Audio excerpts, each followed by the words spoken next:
recognized you from the hallways of McGill University. Well, I guarantee that there was no like photo put up. I was like not a good student. I dropped out of pre-med because the classes start at 8 a.m. I'm like, I need to do something that starts from noon. And it was history and sociology. So that's how I ended up not graduating as a doctor. So you're from BC and you went to school at McGill? Yeah. I grew up in Calgary, and my family went to Vancouver when I was like 9 years old. It's a funny story. My old man, both my parents are Vietnamese refugees. Actually, quite a bit. As you said, you're from Montreal. It's quite a pretty big Vietnamese community in Montreal because of obviously the French. And my dad just kept on going west. So I was born in Calgary, and he's like, I need to go one more city west. It's like Vancouver. Like, let me get back as close as possible to Asia. But like, obviously, the Pacific Ocean is massive. So I don't know what he was trying to accomplish, but he got there. But yeah, so ended up going to McGill.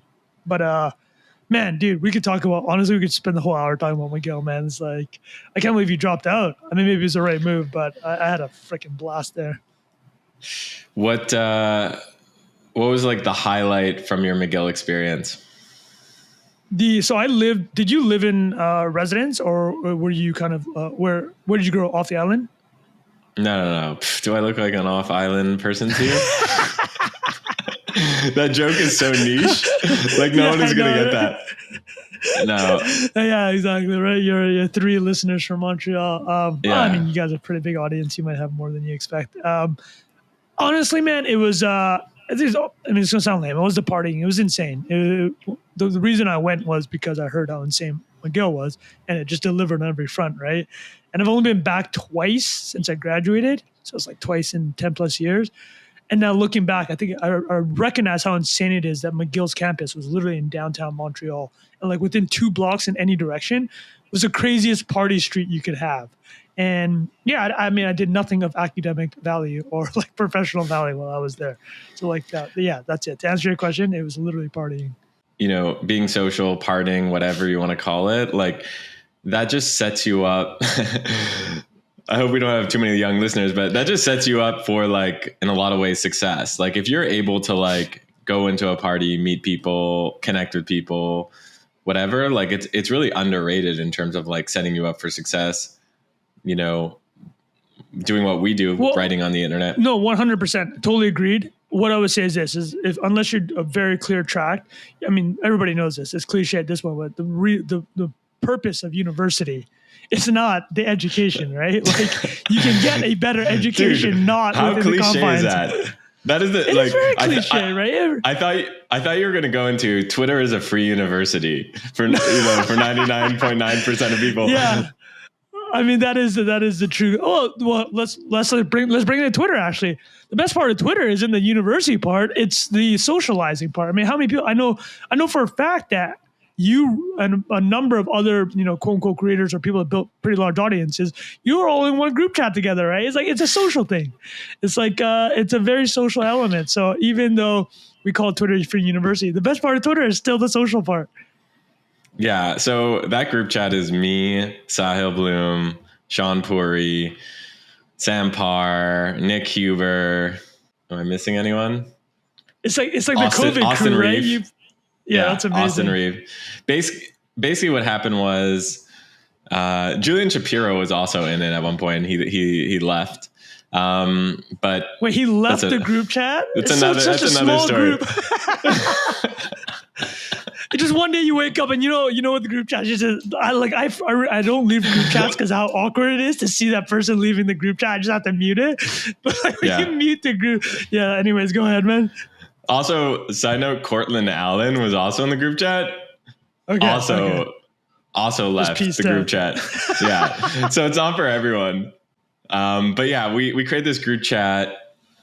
We called it initially the 100K Club. It was like peak COVID, you know, summer, I think 2020, spring and summer 2020. And the idea was, how do we build big audiences? We all had 10 to 15,000 Twitter followers at the time. And we're like, how do we get to 100,000? Now, fast forward to today, like Sahil has almost 1 million. Yeah. Everyone in the group chat has like 300,000. And around, that number. And it's definitely changed our lives. Let me ask you two questions. Do you think that could still happen today? Or do you think it was a very COVID specific thing? And the other question I had was, well, it wasn't really a question. Answer that, and I'll have a comment about the social aspect of Twitter. I mean, it's happening today. I feel like we're actually witnessing it in like the AI world. Like there's a bunch of AI creators that I know that are kind of like banding together, and like I see them like pumping up their stuff on Twitter. So yeah, it's happening. Yeah. Okay. So what we're saying is like get that group chat, but don't feel awkward if you have to leave. Is kind of the takeaway here.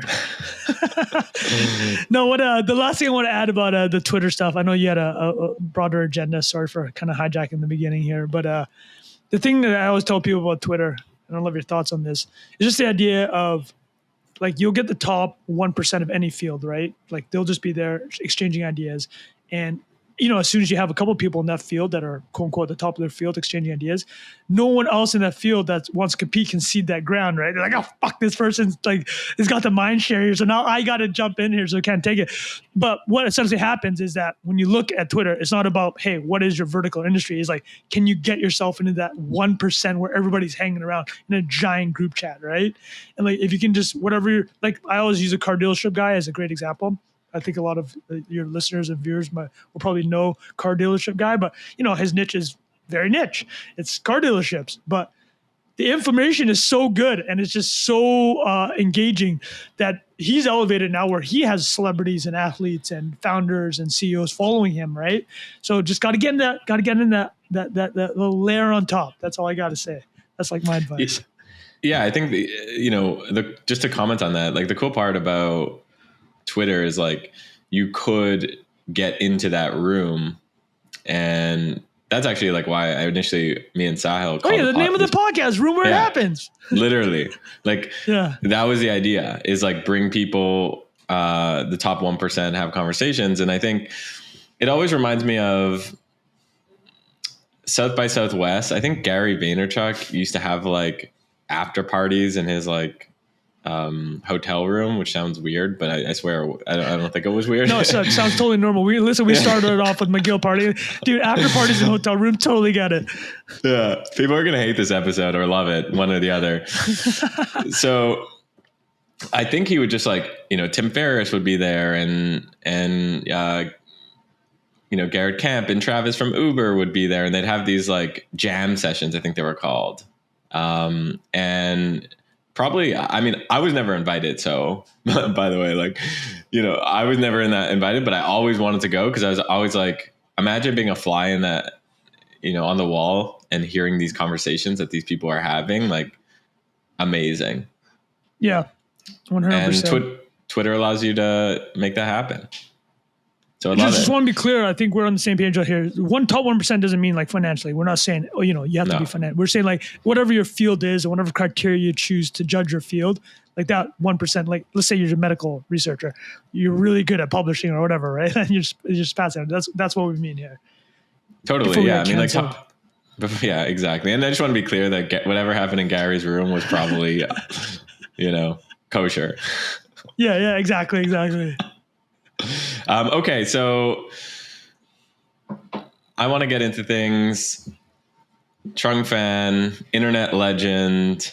I'll take that. I'm Canadian. I mean, you are. I can't accept too many compliments.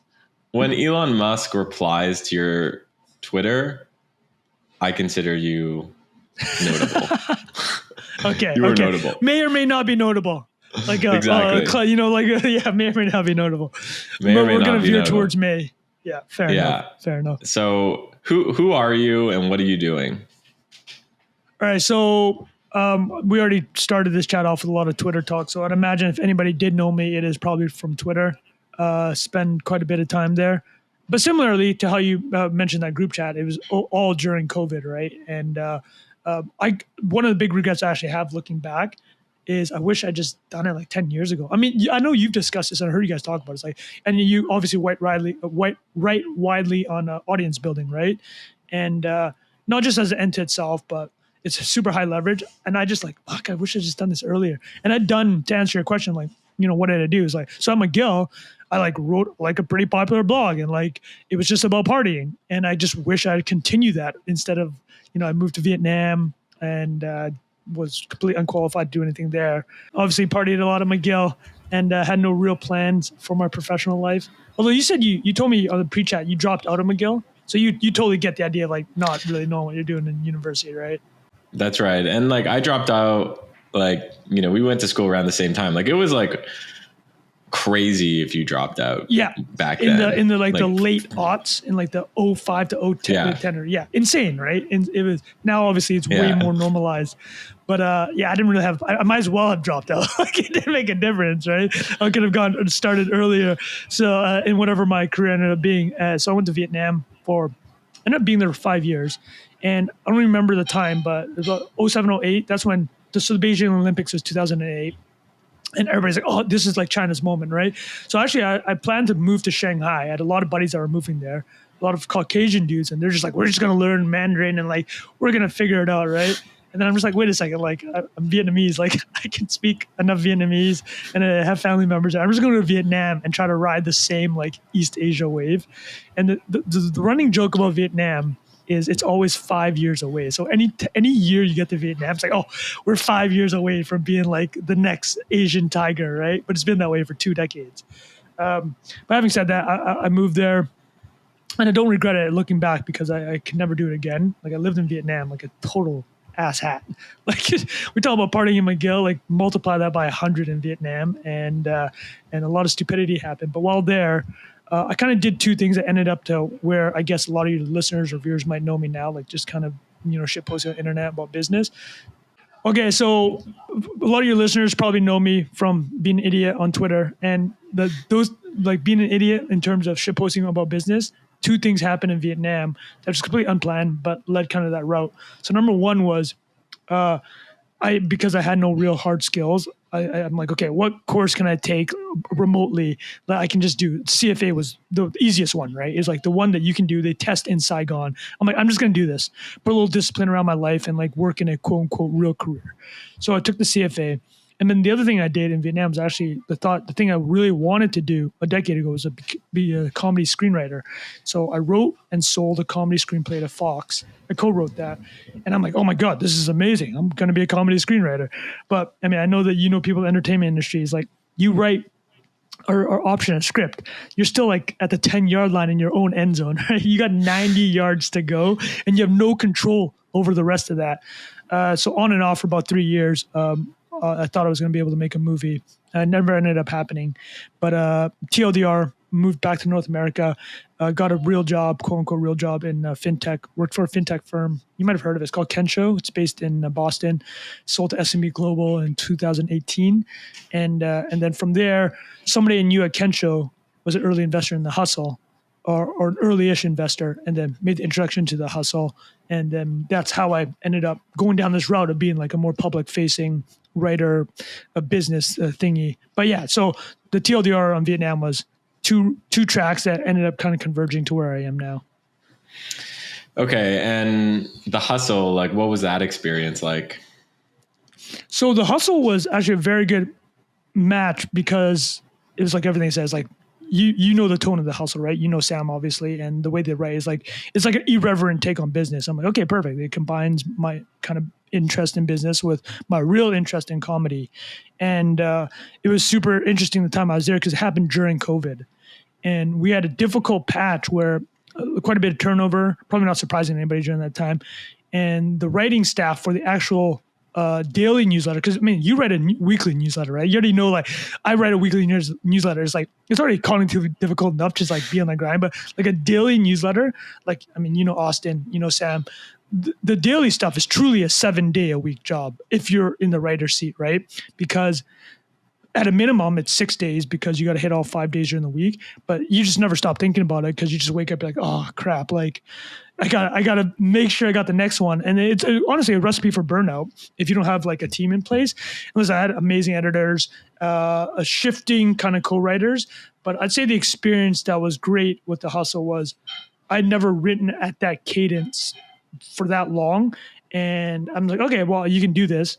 I was feeling myself burning out towards the end, but it was nice to know that how much you can actually pump out if you just kind of have to do it, right? And it was during COVID too, so what else are you going to do during COVID? So it was like a really at that time kind of thing.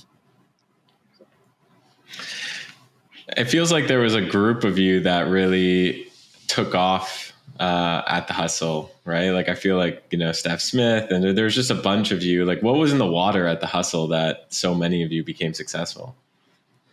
I think, well, I mean, you'll know this from knowing Sam, is like he was willing to bring on board maybe non-traditional people, right?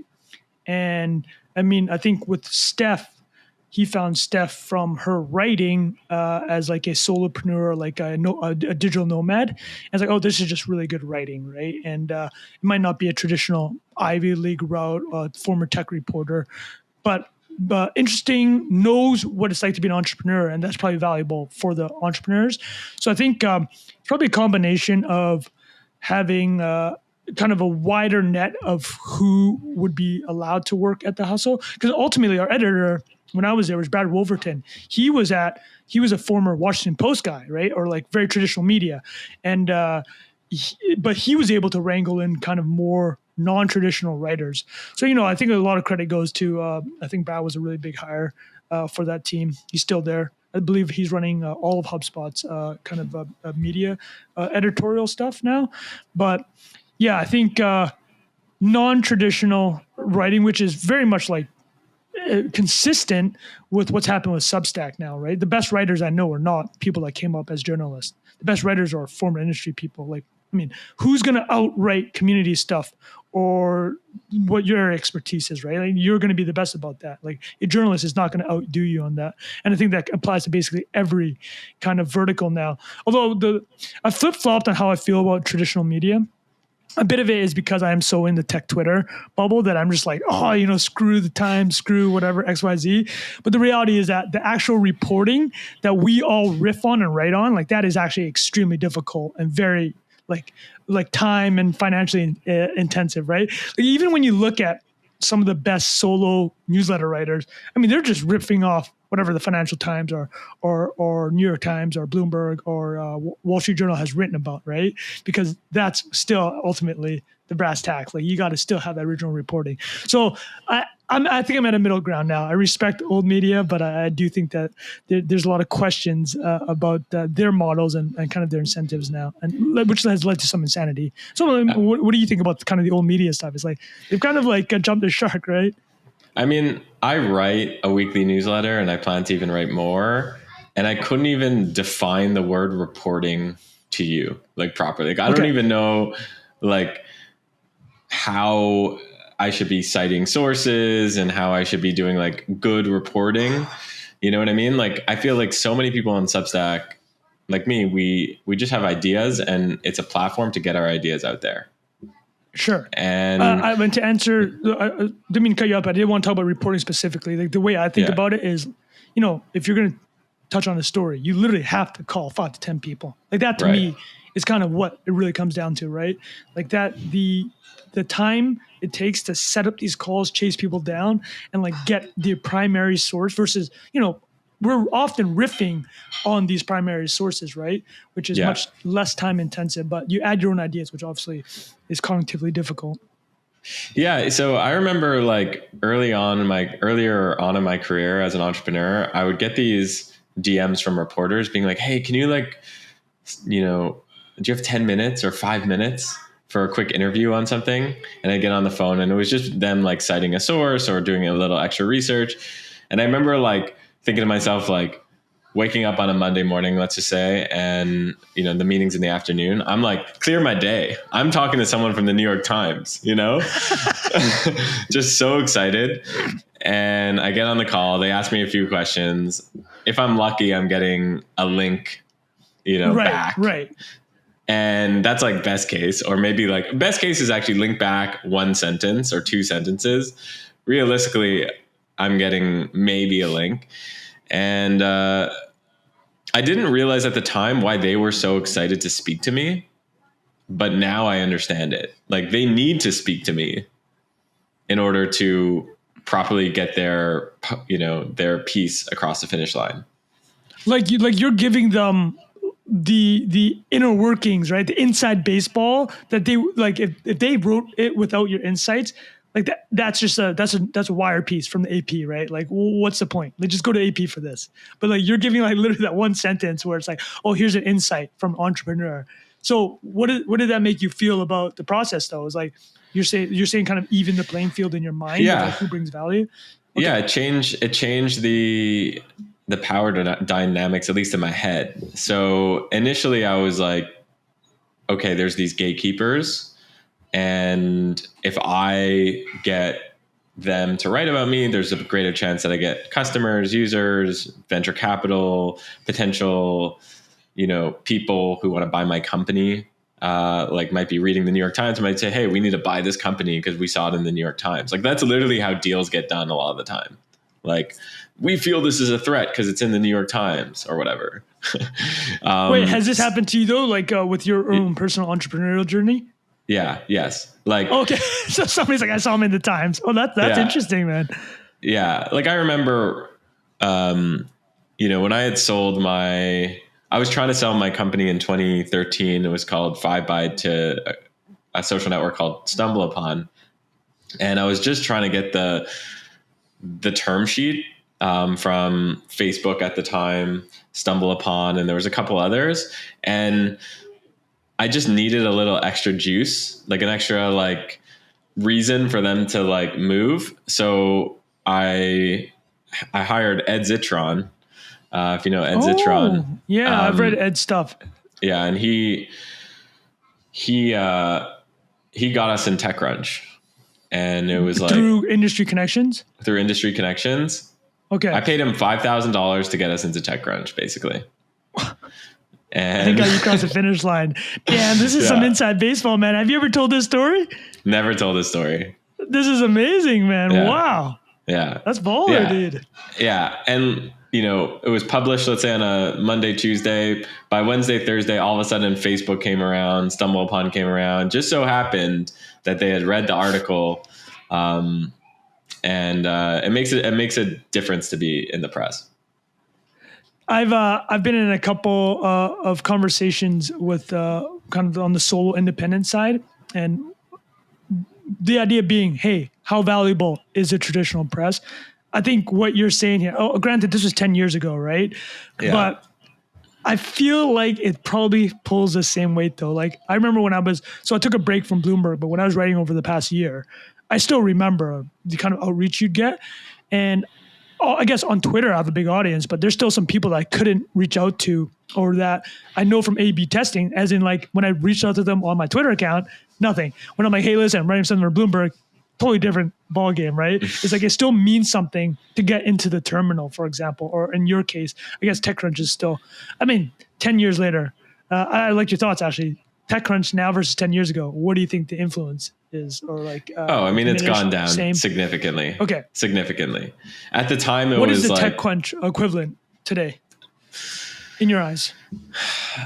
I think it's gotten more decentralized.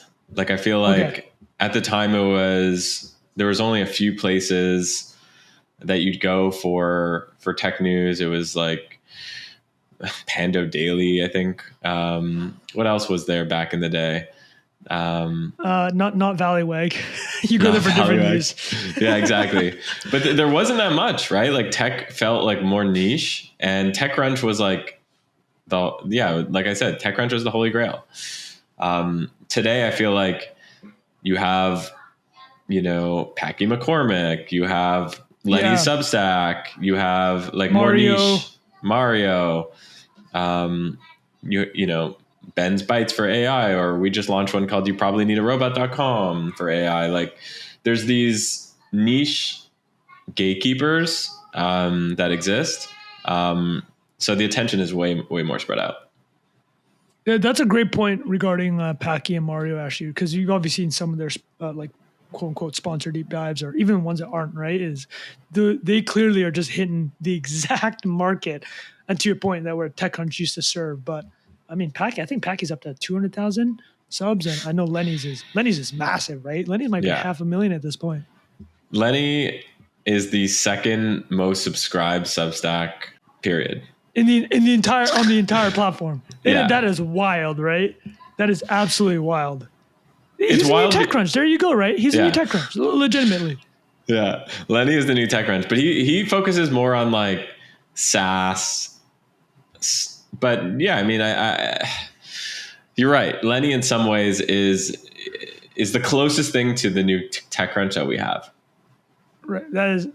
That's wild. And I know these are all themes that you write you write about consistently, right? And I remember the last viral tweet you had that I legitimately DM'd you about was like around Michelle Phan, right? And yeah, I know you love this stuff. This is like you can riff on this stuff for hours, right? Yeah. Yeah. So what do you? Okay, so going back to your story. You're at the Hustle. What happens? How long are you there for? About a year and a half. Like I said, like a little bit of burnout feeling when the daily pace for about a year was a little bit was fast. There's a lot. I wanted to get back to writing longer kind of stuff, and I think the the HubSpot acquired Hustle in February 2021. Within a year, I think a lot of people had ended up leaving. Which is pretty typical for these type of things anyways. And I knew that I wanted to get back to kind of writing at a less frequent pace, and also just explore the stuff that we've talked about, like being more solo and independent, and kind of seeing where you can go. I mean, you'll know this. You've been in over a decade. It's just like I prefer taking on random opportunities and not being tied necessarily to one place, just because a lot of it has to do with the fact that I have built up good distribution, right? It's a little bit different maybe than a year and a half ago, but as you're building up the distribution and you see, okay, well, that's half the battle. In my eyes with content, it literally is how much effort you put into the writing of the initial thing or creating that piece. You have to put the exact same amount of effort in distribution, right? And that's why people make the trade-off. They're willing to work for a large publication because they don't believe that they can do the distribution on their own. But you as you can tell, as you know from your group, the 100K club, it's possible to happen. So yeah, I think just want to get off the pace of the writing. I've never really stayed at a place for extended amount of time, and I still have this North Star in my head of being a film like writer of some nature. And what I found with writing independently and kind of using that as the main outlet was, I do get a lot of interesting DMs. I meet a lot of interesting people just from what I do on Twitter, and moving the ball towards creatively stuff I want to do. Like a lot of stuff for me is, even though I kind of work in the business world, I'm like the things that get me excited are more on the creative side, particularly humor. So yeah, to answer your question of why I moved on is like, there are still things I want to do creatively that don't mesh with working within an organization.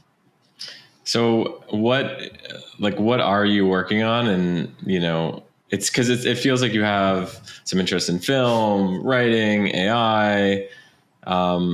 How does it all come together? How do you describe what you're building? Here's the through line. The through line is I know what I'm going to be doing every day, basically for the next, call it 5-10 years. Like I can already see it, right? It has to do with the age of my kid, where he's 5 years old. So, no matter what, I know that, the commitment, obviously you got to take care of a kid, right? So that's the main thing. It's like, that's levering me in. It's like, okay, so how do I build something I can do for 10 years around the fact that I got to raise my kid for another 10, 15 years, right? And what that is, and what I've come to realize over the past year and a half was, I know I can just do the content pace that some of your listeners might see, or if they're not familiar, is like, I'm on Twitter every day, a couple hours, similar to yourself. I write a newsletter, I do a podcast, and it's just slowly building the audience. As you know, it's like it just compounds, right? It's just corny, but like the benefits, especially of audience building, is all going to be towards the end, right? It's like I wrote about it this last week. Jack Butcher, who you had on recently on the show, he obviously has that amazing visual, right? Of like, it's just a straight line going nowhere, and then it just kind of implodes. And there's a point on that straight line where you're like, oh, this is pointless. But it's just the idea of, if you, particularly audience building, the benefits really do accrue towards the end, right? In so many ways too, is like you're picking up more people, but then the people you're picking up early in the journey, they want to see you win, and they're liking you more because of how much time they're spending with you. So when you're asking like, where's the through line? The through line is this: I know I can keep doing the audience stuff, like content that I enjoy for the indefinite amount of time. So through that through line then becomes, okay, and I mean, you are you're expert in this, is if you have a big audience, what can you do with that? So the AI stuff was essentially, I'd advertise in my newsletter, I'd advertise on my podcast, but a lot of those advertisements weren't even products that I used. And the highest value thing for somebody with a big audience, and not even like, I'm not even saying to myself, is like, you own the product, right? It's like whatever Jocko does with his health products, or Rogan now has a cut in like on it, right? It's like you find a product that you can use your distribution to sell. The AI stuff made sense to me because I actually use so the app that I launched, Bearly.ai, I actually use it quite a bit. One of the two main use cases is I use it a ton to copy edit my own stuff. I don't have a team, so writing and editing are two such different kind of mental. The cognitive switch is quite large, and it's really annoying to edit your stuff. So I use Bearly, which is built on top of a lot of it can be on top of any large language model. Obviously, OpenAI is the big one right now, but we plugged into other ones, and I'm sure Google is going to release one soon. I know Facebook or Meta just released theirs. It's like we're going to be able to route through this app, which essentially, I guess they call it a thin wrapper. But the thin wrapper with two ways I put it is, I think the UX and the convenience side. I know you've talked about it previously and used it maybe a little bit, but I think what we're seeing was that the convenience side is, if the underlying models are going to be largely commoditized because every browser will have it, like every productivity tool will have it, is people will be like, okay, well, which one will I actually use every day because it's convenient, right? And we're finding like we have the Chrome extension, the one keyboard shortcut app, and obviously browser access. People are liking that it's all kind of in one place, and there's definitely enough of a market for those individuals where go ahead and build this product that, to answer your initial question, is plug it in to the audience building, and the lifetime value for this product is higher than I can get on just ads. So yeah, that's how I'm thinking about it. There is no real grand master plan other than I know I'm going to keep creating content and building an audience, and I want to start plugging in more stuff that I own. And I mean, you'll know this because I know how many things you've plugged into your kind of distribution, right? Like you have these like Discord groups, you have, I guess I wouldn't call them courses, but you have these things, right? So like what I've said is very familiar to how you think about it. A lot of people ask me, Greg, how do you build products that foster community? Well, I've got good news. That's exactly what Late Checkout does, my company. We partner with the largest brands in the world and fast-paced startups to design products that resonate with your community. We add a couple interesting clients every single year. So if you're interested and that sounds like you, email frontdesk@latecheckout.studio with what you're working on, what you need help with, and don't forget to mention the Where It Happens pod. Thank you. Yeah, I was just in a meeting with my team right before this, and I think we're launching like 5 companies over the next 6 weeks. Around your distribution. Around my distribution. Exactly. Yeah. Exactly. So I think it's a good point that you have, which is once you're known for something, once you're 1%, then it's like, okay, how do you become the advertiser, basically? Yeah, 100%. 100%, right? Yeah. So with the AI, with Bearly.ai, like you were relatively early with that. How did you get into AI, LLMs, and productivity software? Absolutely. So, but I'm gonna have to give a lot of credit to my co-founder, Parham. We worked together at Kensho, which was the fintech startup that I mentioned that I worked when I came out of the States. But he was head of infrastructure there. So, I mean, he'd spent his entire career, like a decade, basically plugging, at the time, it was a lot of data, like a lot of NASDAQ data, S&P data, into kind of a nice UX and making it very usable. And the LLM stuff was kind of creeping up. Obviously, ChatGPT's underlying model had been around for almost 18 months, and they just kind of slapped it on top. And I'm sure you've read the stuff. They didn't even, outside of Sam Altman, they didn't even think that it'd be a success. They're like, they were rushing it out the door because they knew that the moment is coming for mindshare, and they just kind of rush it out. So I don't think we were particularly early. Like, I mean, Jasper and Copy were around probably a year plus before we launched. And now everything was just swept away by ChatGPT anyways, in terms of mindshare. But what I will say is that it is definitely one of those situations where, like, the tide lifts all boats. It's just the biggest tide ever. And even ChatGPT and OpenAI have acknowledged there's just no way they could service all the different customers they want. So they did that deal with Bain recently, right? To do generative text and images for Coca-Cola. But like in that press release, they're like, we can't, like, we're doing one of the Fortune 500 companies, like a single one of them, right? And I think the long-term economics for OpenAI and Microsoft, which obviously will end up owning 49% of it, is they're going to have to be kind of a cloud provider, and they're going to want as many people to plug in as possible. So I guess their balancing act, which I'd love your thoughts on, is whether to, how do they have a balancing act between having their own product and trying to incentivize just everybody to build on top of it. So I'll answer your question. I love your thoughts. But like, I don't think we were particularly early. I do think that we got in right before that crazy rush, and to be honest, it was when ChatGPT came out that first week. I'm like, fuck, we might be done. And but then we saw actually that it really helped clarify what our value was. Is just some people want the UX a certain way, right? That's just how some people want it, and that clarified for us is like, okay, this is our market. We're not building the next Google.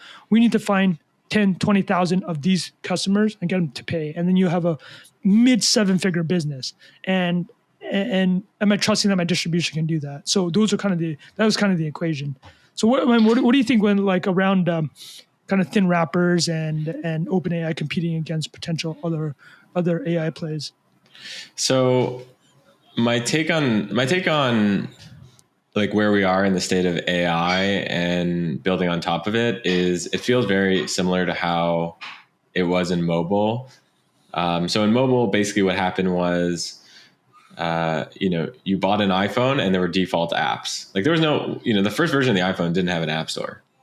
Oh yeah, Steve Jobs hated the idea of an app store because he didn't want an app to drop the call. Because I don't remember, but in the iPhone presentation, he's like, the killer app for the iPhone is a phone call. We've created a better phone call. So he was really didn't want to ruin the phone. But yeah, you're right. There was no app store. No app store. And it got preloaded with some default apps based on what they thought people wanted. And Apple knew a few of those apps because from 2000 to 2008, there was a huge industry around pocket PCs, which were just mobile windows, and Palm Pilots that we often forget about. So, they understood that there was notes that you needed, photos, maps, email, like a really shitty browser. Exactly. So they knew that. That's the phase we're in right now with OpenAI's business. And then you're going to see Google as well. So they've identified, okay, text to image makes sense. Boom, DALL-E. Jukebox music. So there's just, they've identified and I hate the term, but low hanging fruit for the space. Today, we're recording this February 27th. Today, I saw that Snap added OpenAI integration. And so now they're moving from default apps to, partner apps that we can trust. The next step is platform. So the App Store for OpenAI or the App Store for Google Bard. And I think what you're building is you're building an app before there's an app store, basically. Right. You're, instead of relying on the distribution for an app store, you're relying on the distribution of your Twitter account and email, etc. And I think that there's going to be OpenAI and Google isn't going to figure out themselves how to build every niche AI-based product, right? And they don't want to do that. So I think there's going to be a huge opportunity over the next 5 years to go and build a 7-figure AI first product. I love that framing of the idea of they basically figured out. So the first iPhone came with 16 apps, like kind of everything you mentioned: notes, email, browser, contact list. The idea of like, and a great parallel here is like the OpenAI playground, right? Or the text playground is like that's kind of the first tooling you'll see everywhere. It's probably just got in a meeting with 3 people and just like, hey, what are the main things we do with text? It just created 20 of them, right? And no, I really like that framing. And the thing I will say, apart from the different use cases you might have with the LLMs, the other thing we've seen with Bearly is, so we've been reached out quite a bit by like SMB corporates, not even tiny, like 10, 20,000 employees. They want to integrate some type of LLM into their company, but they don't want to do it through ChatGPT right now. And then OpenAI just doesn't have the resources to hold their hands because they're too small, right? So Bearly is actually very effective in the sense of, we're working on the standard corporate stuff like SSO, single sign-on, localize all data so you can upload and just keep it on-prem or on your, like not in the cloud because people obviously have a lot of concerns about privacy. And we've seen enough outreach of that where, if anybody listening here, and I'm sure there are quite a bit interested in AI, is like the one thing I cannot stress enough is the market is so big that even though like the mental gymnastics I went through and like kind of like the anxiety when ChatGPT came out, it just came to mind. It's like, listen, they're just not going to be able to service everybody because it doesn't make sense for them to. And it's like what you said, they're not going to be able to figure out every use case. B, they're not going to be able to service everyone. There's going to be enough room for a lot of people, maybe not generational stuff, right? Like, I don't know how many Googles or Ubers or Airbnbs will come out of this cycle, but it's great for solopreneurs. There's no question about it. How much anxiety does being built on OpenAI, Google, whatever, give you? Like, it's, because they could just decide, hey, like we're no longer giving access to, ChatGPT, or they could just say it's going to cost $1 million a month. Yeah. Oh, it's massive. The one thing, it was a lot more anxiety when ChatGPT came out in November, but it seems pretty clear since then that there's going to be enough competition in the space. I mean, even Stability, right? Like Stability obviously is known for StumbleUpon is primarily known for Stability Diffusion, but they're working on a large language model, and their whole ethos is to be open source, right? And then you just saw, again, we mentioned Meta dropped one last week. Google has to drop one. I know Meta's is more research focused right now, and they haven't opened it widely, but there's almost no question that Google is probably going to have to within this year. So yeah, I mean, it is scary, but it's scary in the same sense that I believe the way you'd use a cloud provider is like, yeah, could Amazon, screw you by jacking up prices and like making it really expensive? I think it's called egress fees when you have to leave their cloud. That's basically what they're doing. But the trade-offs are worth it. And I mean, otherwise, like I'm not going to build my own LLM either, right? So the reality is that I'm screwed if they really do pull that. So although there have been enough discussions where like are we going to have to just do or like enough or like an interesting one enough where you can still do something super niche and kind of exist. But yeah, definitely anxiety. But I think it was much less diminished than in November. That was a true shot. Like when ChatGPT came out, the information had a great article about Jasper. So Jasper AI was you probably know the guys, like a unicorn AI startup that does a lot of copy and marketing text. But I read that information article, and so they're in like a Slack group, like a multi-cross-functional Slack group with OpenAI because they're such a big partner. And then when ChatGPT dropped, they're like, "Hey, what's going on?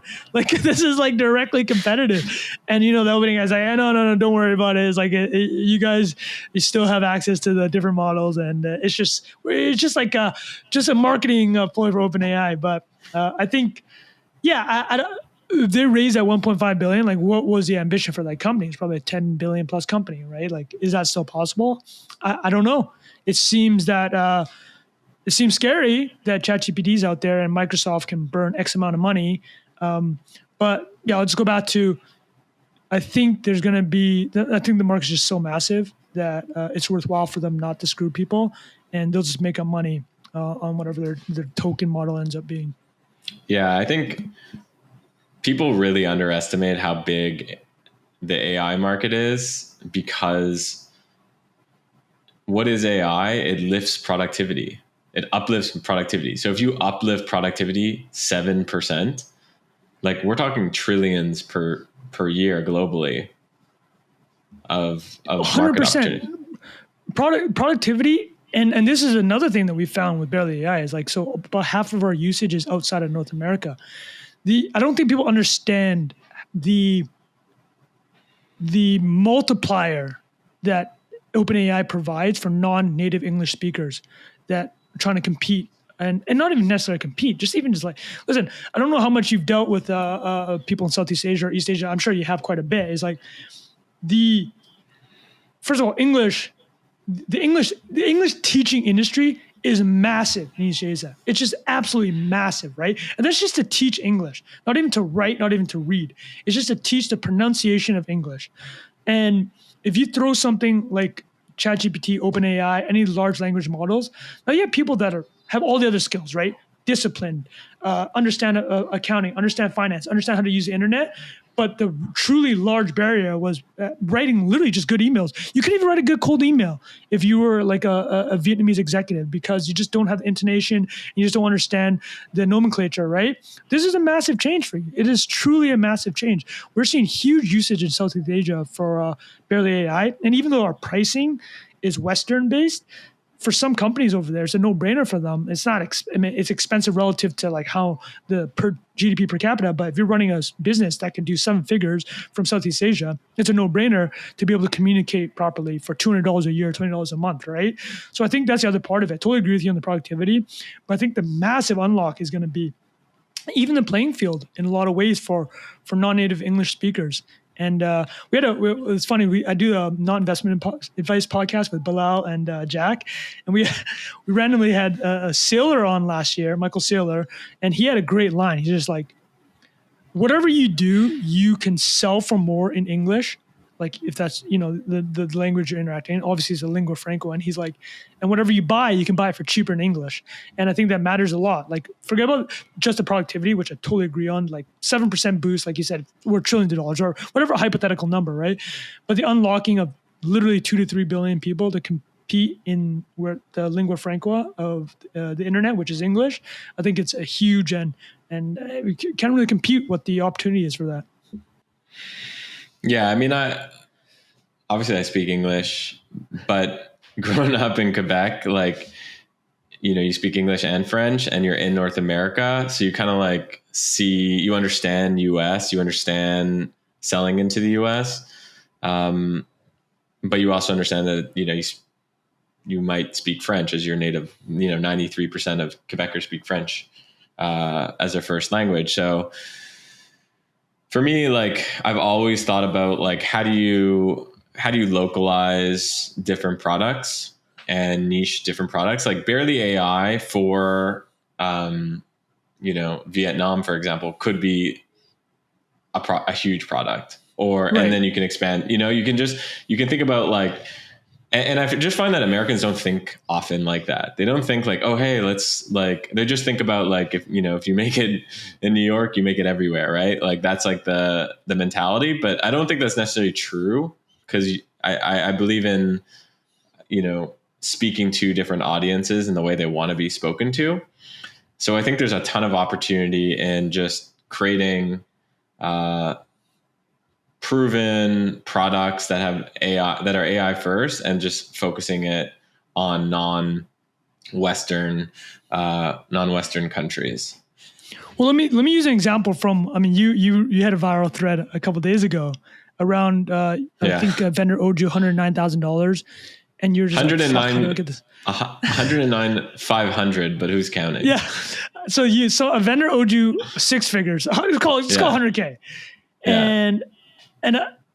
And actually, while I was reading it, I mean, the solution ended up being very simple. It was like you prompted ChatGPT to give you an email to send hypothetically to a vendor that owed you X amount of money, hadn't paid in a Y amount of time, right? Like simple enough. But I think there's an insight in there. And I think that it's why it kind of went viral, right? Last time I saw it was like 12,000 likes or something, which is millions of impressions. But like, I think the insight there was something, and you touched on it. It was like the idea that it's good call, bad cop, right? Like, yeah, I could have written that email. I could have written it. Yeah. But there's mental blockers for you to write that email. I think that, so for the listeners that haven't seen it, the text of the email is something along the lines of, hey, vendor X, like, we've given you 5 months to pay this bill. We much appreciate it if you pay. If not, here's some recourse, right? Like, you literally could have written that. But the mental blocker to be like, fuck, do I want to be the bad guy? Like, dude, you know what I mean? It's like, do I really want to do it? No, but I want you to apply that. Think about that mental blocker that you, as a successful Western entrepreneur had, right? To write that English email. Now apply it to the 700 million Southeast Asians, right? Yeah. Imagine trying to write an angry email from like, you're a Malaysia manufacturer. You're trying to get a New York-based company to pay you 6 figures. Where do you even start to communicate that properly? So like I think that's what the beauty about that. Like, it was such a simple solution, but I don't think people understand the implications of it. So literally now you can have angry emails that are effective, written to sound like a lawyer. Hell, this might be a bad thing, but now anybody can do it. But I think it's a great equalizer. I mean, a lot of our team is based in Canada, so obviously they're super nice, and they're just like I can't write this email. Well, they were basically like, responding to that, that vendor and just being like, hey, just following up would be awesome to get paid. It's just like, it needed like a bit more oomph. Exactly. It was missing some oomph. And they asked for my advice, and I was just like, ChatGPT, like, they're like, yeah, let's go. Initially they're like, we're going to give it to the lawyer and let the lawyer just like handle it. And at the time we were like, we're over budget that month on legal fees. I was just like, let's do a fun experiment. And we did it. And I got that notification like 95 seconds after I sent the email from the executive of that company. And he's like, yeah, sure. No problem. We'll pay you. I was like, you knew it was good content too, right? Cause I know you're a content guy. You're like, ooh, this is good content. Yeah, totally. Yeah. I was telling someone on my team, I was like, it's worth the money just on the content alone. I'll just forget the 109. I mean, dude, I was looking because I don't know. This is specific for the users that aren't super Twitter heavy, but kind of the way you plug your products on Twitter is after like a long multi-tweet thread. And like I was looking at, and kind of conversion is typically like whatever. If you can convert 10% of likes from the first tweet to the bottom, like you've done a great job. I was looking at some of the likes towards the end of the thread. I'm like, damn, dude, this converted really well. Oh yeah. I mean, I'll share some of that inside info. Like, yeah, hit it. One of the things I launched in that thread or put in that thread is a design service called Dispatch. $5,000 a month. Yeah, $5,000 a month. In the tweet, I was like, hey, listen, like this inspired us to launch this product that like we actually get paid on. You pay us $5,000 a month and it's unlimited designs for your company. And it's like landing pages and websites and apps, unlimited for only $5,000 a month. And from that tweet alone, like it'll generate 6 figures in ARR just from that tweet. Just from that Did you actually launch it because of that thread? Or did you already have that in the works? We had it as an idea. We're just kind of like, hey, like, a lot of companies, we just had a request. Like a lot of companies just need, are short staffed, but they want like small design tasks and they weren't right for our like traditional design agency. And we've just been like giving them to other clients. And we're just like, hey, we've just been referring it to other agencies because we're just like, hey, it's not a fit. They were like, hey, wouldn't it be cool to have like a monthly subscription? And it was on the back burner. And then when that happened, I was like, hey, it's a great forcing function to bring that back. Imagine if we can get, 6 figures a month or even 7 figures every single month being charged. And it's, not, we work with a lot of Fortune 500s. It's, net 30, net 60, et cetera. Well, there you go. You need 20 you need 20. And I looked at, it's not shocking at all that you got at least 20, because I looked at, man, again, this inside baseball for people who don't use Twitter. It's like you can kind of do like a rough hand conversion of like likes to like clicks. Yeah. I'm like, whew, this thread was like, like, that's hilarious, man. So like this thread you put out literally hit on every single level. There's like 5 layers of winning here. Oh yeah. And it generated thousands of subscriptions to youprobablyneedarobot.com. Yeah, exactly, right.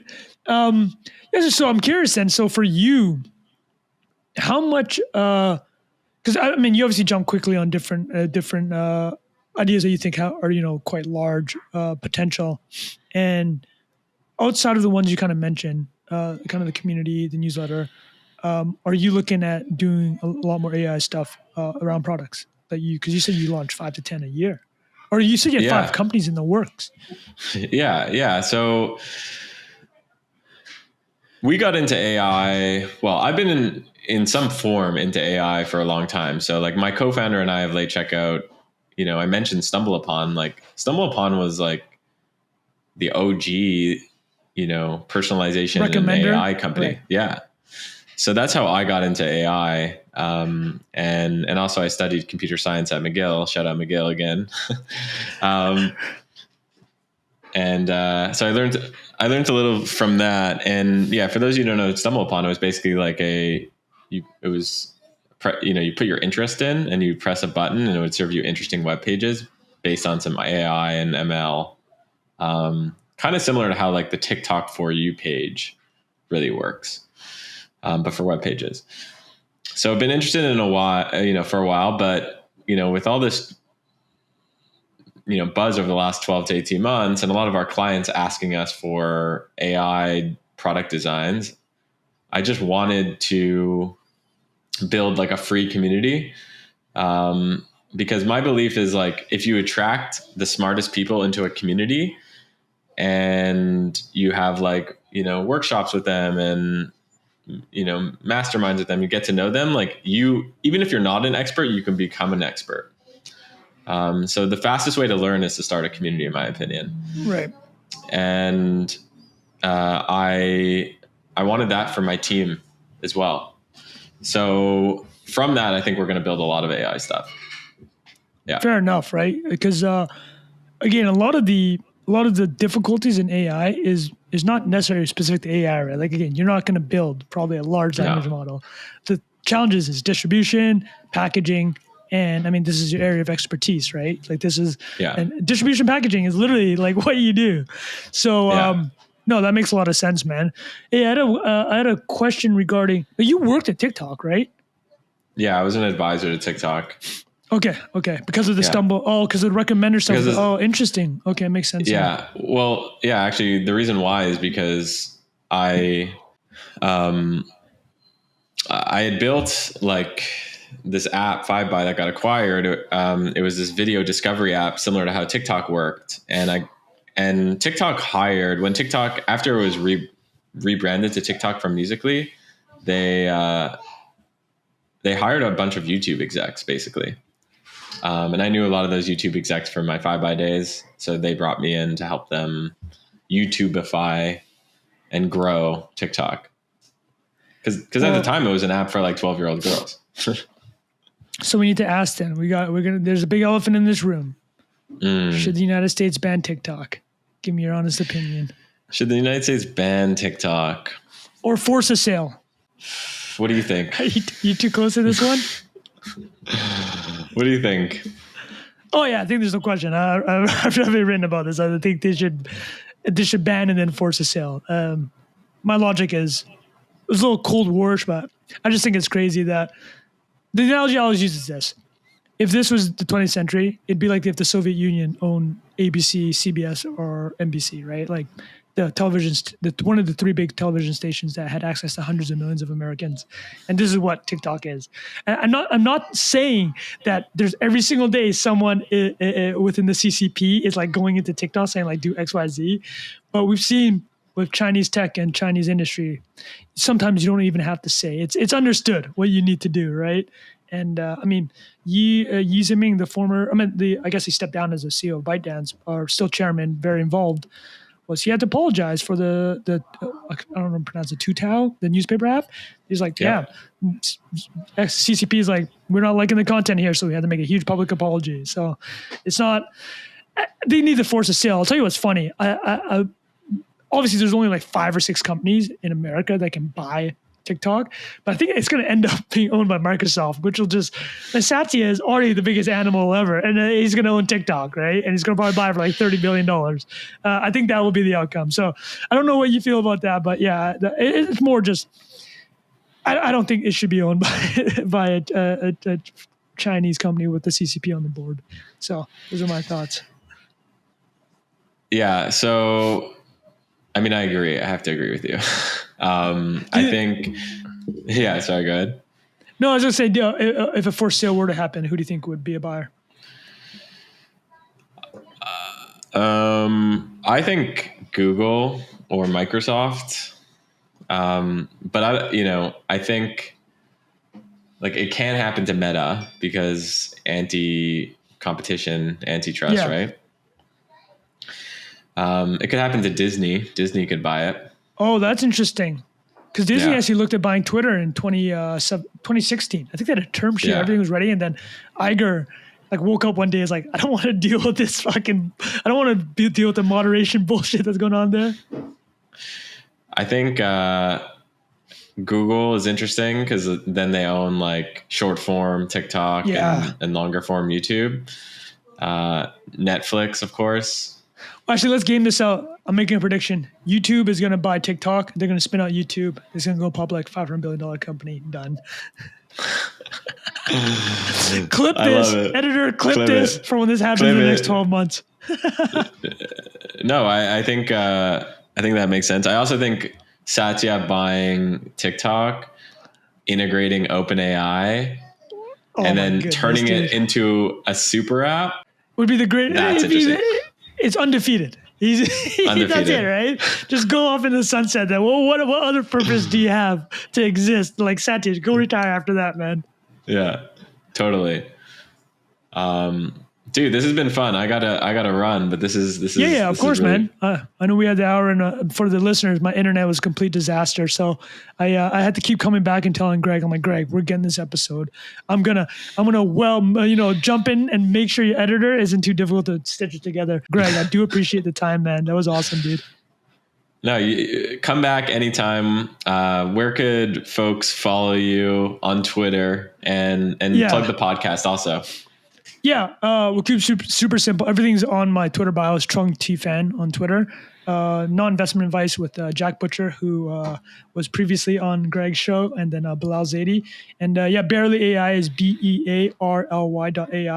It's free to use, to try, and if it's in your UX wheelhouse, I get a lot of dopamine with new signups. So think about that. I love it. Go follow him. Thanks, Trung. Yeah, absolutely, man. Thanks, Greg. Later.